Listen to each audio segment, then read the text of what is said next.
Okay, Nick, well, thanks very much for joining us here on the lawn at 1-to-1 Conference, Day 2. Tell us a little bit about Taurus Fund Management Festival. Yeah, we're based in Australia, albeit we've got representation in Europe, so head office is Sydney, but we're in Melbourne and Perth and Brisbane. So we now manage, we've been going about a decade. We started with a couple of private equity funds that have basically been deployed now. In the last couple of years we've raised $1 billion in a debt fund, so we're sort of busy trying to deploy that. We're about 50% committed. We've got loans in Australia, we've got 3 loans in Africa, 2 of which we're executing right at the moment, one in Senegal, one in Mali.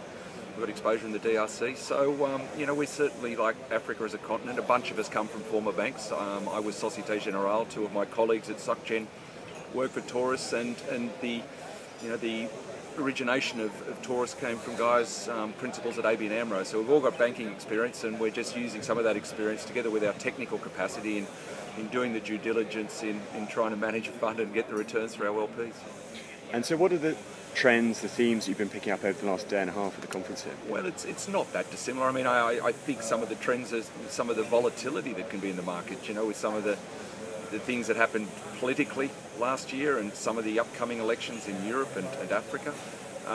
So they're things to keep a close eye on. I mean, I think we've all, you know, sort of realised that there's plenty of capital there that's looking for a home to be deployed, both equity and debt. And so we'd expect to see, you know, sort of significant deployment of capital, and that makes things more competitive. So, you know, the more of a pipeline that you can build up by coming to conferences such as this, follow stories, you know, get to know people. It's as much as what you can offer from a competitive perspective as having a good relationship with people that can win business, and hearing about opportunities and being nimble and quick and being able to do your due diligence in a timely way.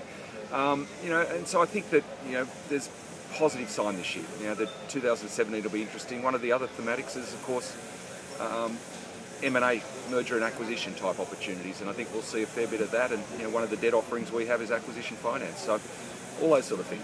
Very good. And how have you found the conference as an investor coming here? Look, it's always great. It's a great destination. You know, when I first joined Societe Generale and had 4 years in Paris, I was coming down here in, I think, 96, 97, and you know, speaking at the inaugural conference down here, albeit it wasn't the 1-2-1, it was the Indaba, but we just tend to find this one is more intimate.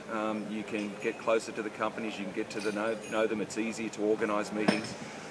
So this is terrific. Obviously a great part of the world. We always love coming here from all around the world, and you know, there's one of the themes is you catch up with friends from all around the place, and that's one of the beauties of coming to Cape Town. Well, Nick, thanks very much for your time. Good pleasure.